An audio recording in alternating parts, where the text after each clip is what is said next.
This is a book called A Calendar of Events, and it's all about traditional folk entertainments in Derbyshire, traditions and entertainments. So on the cover, this is there's various little pictures, but there's an enactment of this traditional mummers play, the Derby Ram. It's been going for at least a century, but Brian Woodall, who wrote this book, there he is in drag. Cross-dressing, you see, was a feature of the folk tradition. Cross-dressing. The Luddites men dressed as women to wreck the machines, to reclaim the power back from these mega factory owners. They disguised themselves as women, big women. Same thing happened in Wales during the industrial dispute. They did the same kind of thing. Anyway, they also made their own entertainment. So this is the Derby Ram. There's a folk song called the Derby Ram.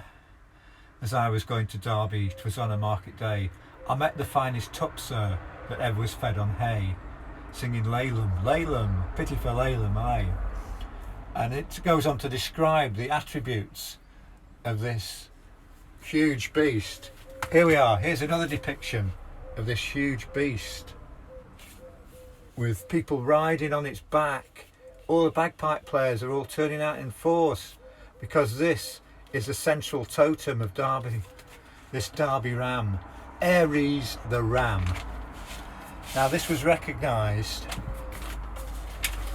apparently by travellers and gypsies as they rode around England. It was like a circle of events, a calendar of events for travellers, for this underclass of travellers. They recognise this at the centre of this, circle of campsites and temporary accommodations. There was below a stone circle, which is this recumbent stone circle resembling a clock, and that's up in the hills in Derbyshire, you see. The Derby Ram represented the figure of Aries. This is all, and there is a bagpiper dressed in this sort of shamanic costume, this animal guise, this anthropomorphized ram, playing the bagpipes, playing this part that I played as the ram. And this photo was taken,